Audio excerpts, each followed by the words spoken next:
Welcome to my channel, Lucy G. And thank you for watching my vlog. So for today's vlog guys, dadaling ko kayo sa nature muna. Kung saan kami nag-outing. Matagal na tong... Excuse me. Matagal na tong vlog na to. Ginawa ko siya is Feb pa. Pero hindi ko siya in-upload kasi nga pinag-iisipan ko kung i-upload ko ba talaga.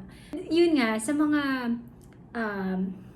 mga manonood nito na medyo sensitive and ayaw ng mga medyo sexy and ayun nga, medyo hindi naman talaga maiiwasan yung gano'n. Naiintindihan ko naman guys yung nafe-feel ng iba and hindi naman talaga lahat mapiplease natin. So, it's okay. I understand.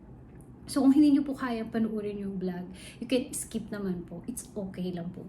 And kung gusto nyo rin naman pong panuorin, syempre mas okay po. Maraming salamat po sa lahat ng nanonood ng video. Sobrang ko pong na-appreciate yun. As in, maraming salamat po. Thank you po. So, enjoy watching guys!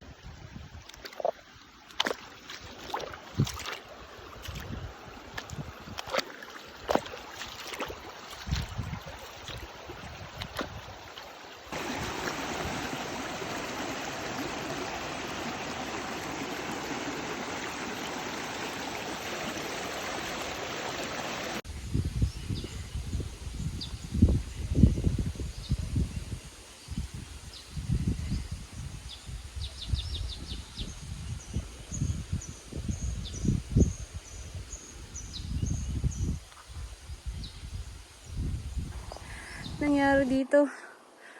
Grabe, binagyo na. Oh. Dito ako nagtulay-tulay. Wala na. Shit. Sinira ng bagyo. Oh. Ano pa yan? Nagbagsakan doon yung lupa. Ano? Talaga.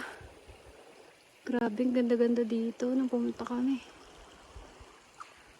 Wala nang liliguan.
Thank you so much guys for watching my video. Ayan, sobrang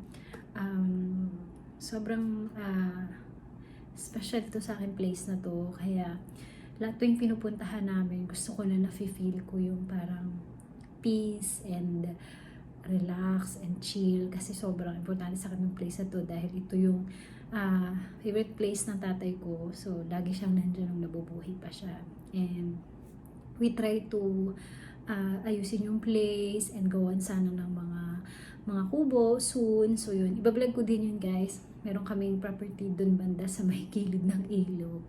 Ayan, soon sana mapagawa natin ng place para sa kanya, and para pasyalan na rin namin every Sunday or rest house, ganon.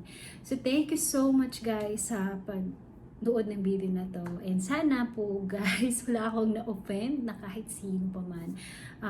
It's not my intention po talaga na maka-offend ng kahit na sino. I know dahil syempre babae din ako, ayoko maka-offend ng kahit sino guys. So thank you so much for watching my video guys, and please subscribe to my channel, Luz G. Thank you so much guys. I love you all. Bye.